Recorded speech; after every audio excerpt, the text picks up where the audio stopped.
우리나라 사람인데 외국인 배우자를 둔 사람들이 옵니다. 막상 물건은 좀 작아 라고 하는 선입관이 있어서 남성성이 부족해 라고 하는 컴플렉스를 배우자가 좀 심어주는가 봐요. 그게 너무 주눅줄 필요는 없습니다.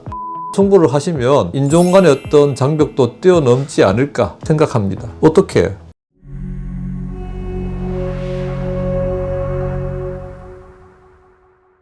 안녕하세요. 근을 창조하는 남자, 남근을 가장 잘 창조하는 남자, 강남 멤포스 비뇨기과 조창근입니다.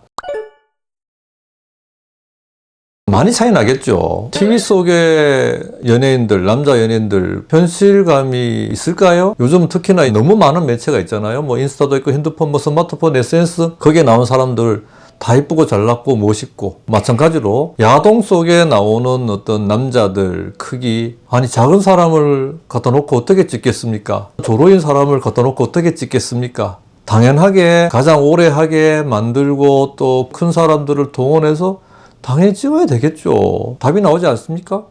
어디 가서 정말 물건이 크다, 이게 30cm 되는 사람이야, 뭐 굵고 이런 사람을 일부러라도 섭외해서 앉혀야 유튜브가 시청률 나오는 각 되지 않겠어요? 그런데 나라마다 좀 차이들이 저는 있다라고 봅니다. 비뇨기과 전문의로서 일본 야동들을 보다 보면 가장 대표적인 차이가 뭐냐 하면 포경수술한 사람이 없어요. 일본의 야동 배우들은 포경수술을 안 했더라고요. 그래서 일본 남자들은 제가 유심히 봤는데 확대 수술을 한 남자가 없더라고요. 이걸 포경도 안 했지, 확대 수술도 안 했지. 그러니까 자연산인데 또 일본 남자들은 그렇게까지 또 크다 이런 느낌은 좀 없으면서 한국 남자들은 어떻게든 얘를 키워서 승부를 보려고 하는 경향이 있고, 포르노 배우들 저는 본 적은 없지만 그렇게 필드에서 뛰는 남자들이라면 아마 확대 수술을 왕창 해가지고 배우로 데뷔하지 않을까 생각도 듭니다.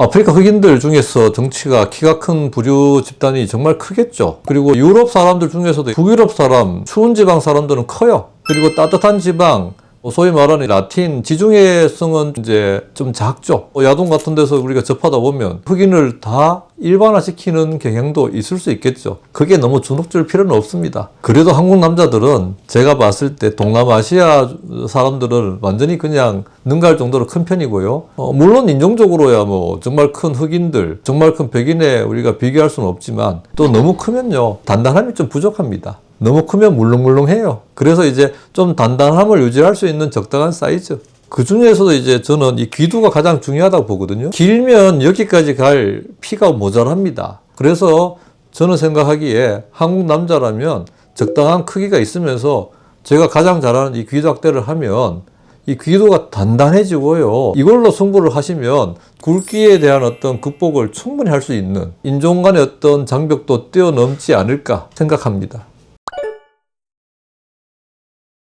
우리나라 사람인데 외국인 배우자를 둔 사람들이 옵니다. 이 여자가 동양인에 대한 약간 편견이 있는가 봐요. 그래서 이 사람이 좋아서 결혼을 했지만 막상 물건은 좀 작아 라고 하는 선입관이 있어서 남성성이 부족해 라고 하는 컴플렉스를 배우자가 좀 심어주는가 봐요. 그래서 이제 원장님, 이게 국제 표준을 맞추기 위해서 왔어요. 저희 와이프가 너무 작다고 하도 구박을 해서 키워주러 왔어. 이런 케이스를 너무 많이 봅니다. 그래서 국제 표준을 맞추기 위해서 오신 분한테는 제가 수술할 때도 특별하게 더 재료를 정말 더 많이 넣습니다. 어떻게든 승부를 보자. 그쪽 동네 사람들의 굵기, 크기에 맞추자 해서 재료도 더 많이 넣어드리고 특별히 더 신경도 쓰는 편입니다. 연출된 것이 대부분이라고 생각합니다. 2시간도 세울 수 있어요.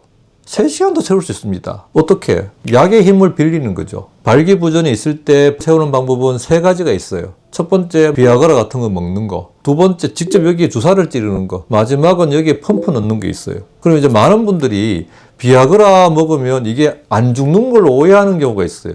비아그라는 약을 먹고 흥분이 될 때만 쓰고 사정하면 죽습니다. 그런데 이 주사를 찔러서 태우면요, 얘는 죽지를 않아요. 사정하더라도 안 죽어요. 2시간, 3시간, 4시간 서 있을 수 있어요. 마찬가지로 야동에서 찍는 그분들은 실질적으로는 어떤 약의 힘을 받든지 아니면 주사를 찔러서 뭔가 강제로 세우든지 이런 연출된 요소로서 발기력을 만들어낸 건 아닌가 이렇게 생각합니다. 대부분의 어떤 관계 시간은 20분 이내에 거의 95% 이상 다 사정합니다. 20분이 넘어가는 것은 일반적인 인구의 5% 미만이거든요. 그러니까 너무 오래 한다고 사실 여자가 다 좋아하는 것도 아니고, 그렇다고 너무 짧으면 또 곤란하잖아요. 그래서 평균적인 시간 한 10분 정도를 넘어가주는 정도를 하시면 도움이 되는데, 그걸 연장하는 방법으로 이제 귀도 확대를 해주면 관계 시간도 더 오래 할 수 있는 것도 충분히 연출될 수 있죠. 다른 병원에서는 이 귀두를 사실은 되네 안 되네라는 이야기도 많이 하지만 가능합니다. 귀도 확대 최고치로 키워주는 거, 굵기를 굵게 하는 거, 요 정도가 그래도 야당 속의 인물에 가까워지는 어떤 접근일 것 같고, 아쉽지만 현재까지 의학 기술로는 발기될 때 길이를 길어지는 수술은 포기하시는 걸로. 괜히 그걸 찾다가 돈 쓰고 몸 버리고 큰일 날 수가 있습니다.